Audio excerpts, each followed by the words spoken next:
ಕ್ಕೆ ಎಲ್ಲರಿಗೂ ಸ್ವಾಗತ. ಒಮ್ಮೆ ಏನಾಯ್ತು ಅಂದ್ರೆ ಶಿವನ ಮಗನೊಬ್ಬ ತನ್ನ ತಂದೆಗೆ ಒಂದು ಆಳವಾದ ಪ್ರಶ್ನೆ ಕೇಳ್ದ. ಅಪ್ಪ, ಗೋಕರ್ಣ ಯಾಕಷ್ಟು ವಿಶೇಷ? ಅದನ್ನ ದೇವರ ಸ್ವಂತದ್ದು ಅಂತ ಯಾಕ್ ಕರೀತಾರೆ?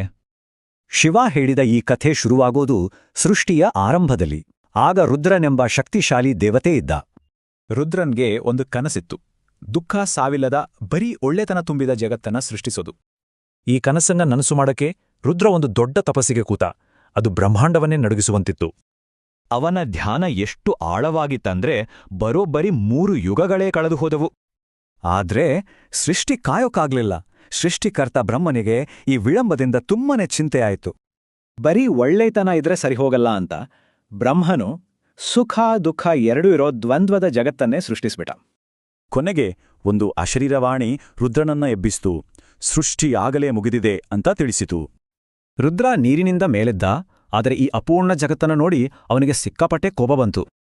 ಆ ಕೋಪದಲ್ಲೇ ಅವನು ಭೂದೇವಿಯನ್ನೇ ಎದುರಿಸಿ ನನಗೆ ದಾರಿ ಬಿಡು ಅಂತ ಆಜ್ಞೆ ಮಾಡ್ದ.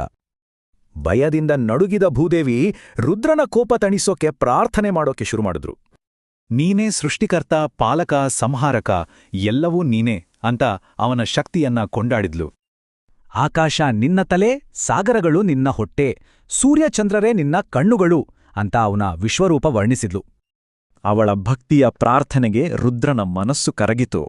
ಅವನ ಕೋಪ ಕೊನೆಗೂ ತಣ್ಣಗಾಯಿತು. ಆದರೆ ಭೂದೇವಿ ಒಂದು ಕೊನೆಯ ಮನವಿ ಮಾಡಿಡ್ಲು.